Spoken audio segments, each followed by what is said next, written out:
হাদিসে আল্লাহ রসুল সাল্লাল্লাহু আলাইহি সাল্লাম বলেন, যে ব্যক্তি আজান দেয় মুয়াজ্জিন, বুঝেন নাই? আজকে মুয়াজ্জিন মানে কি বুঝেননি আপনারা? কথা কই, মুয়াজ্জিন মানে কি তা বুঝেননি? আমাদের চোখে মুয়াজ্জিন মানে হলো যে সে রাস্তা পরিষ্কার করবে, সে বাথরুম পরিষ্কার করবে। খতিব সাহেব একটু মোড়া মানুষ, হাবা খাবা লাগায়, চশমা লাগায়, সানগ্লাস লাগায়। মুয়াজ্জিন মানে মুয়াজ্জিনকে হাজিরা দিবে 50 টাকা, খতিবকে 500 টাকা। মানে সে একটা নিকৃষ্ট লোক। মুয়াজ্জিন মানে কি তা বলেন? সে একটা নিকৃষ্ট লোক। তাকে লাঠি উষ্টা গালি গালাজ যা আছে সব তারে করে, সব তারে করে।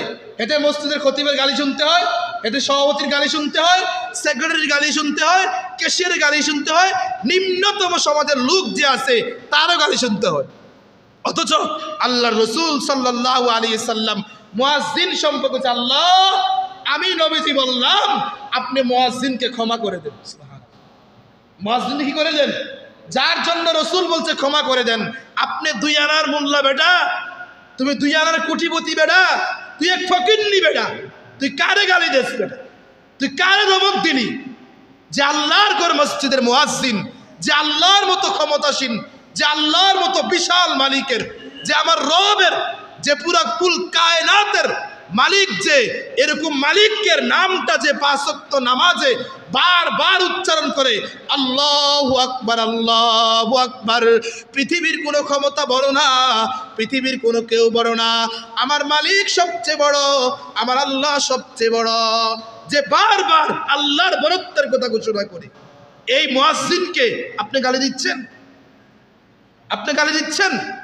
আর এক হাদিসে আল্লাহ রসুল সাল্লাল্লাহু আলাইহি সাল্লাম বলেন, যখন হাসরের মাঠ কায়েম হবে তখন সকল মানুষের সামনে দিয়ে একেবারে সুসজ্জিত অবস্থায় এক ঘোড়ার উপরে, যেই ঘোড়াটা সবার চেয়ে উঁচা হবে, এই ঘোড়ার মধ্যে উঠে মুয়াজ্জিন আল্লাহর সামনে যাবে। সুবহানাল্লাহ।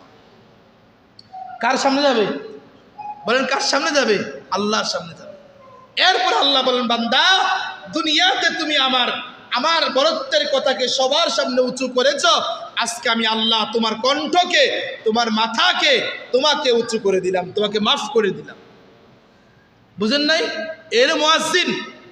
মুয়াজ্জিন আরেক রওয়ায়াতে আসছে আল্লাহ রসুল সাল্লাল্লাহু আলাইহি সাল্লাম বলেন, 7 সানাতান, যেই মুয়াজ্জিন 7 বৎসর আজান দেয় আল্লাহ পাক তাকে জাহান্নাম থেকে মুক্তি দিয়ে দেয়। বুঝেন নাই? আরেক রওয়ায়াতে আসছে যে মুয়াজ্জিন 12 বৎসর আজান দেয় তাকে আল্লাহ জাহান্নাম থেকে মুক্তি দিয়ে দেয়। তাহলে সর্বোচ্চ 12 বছর, সর্বনিম্ন কত বছর বলেন? 7 বছর। যেই মুয়াজ্জিনকে আল্লাহ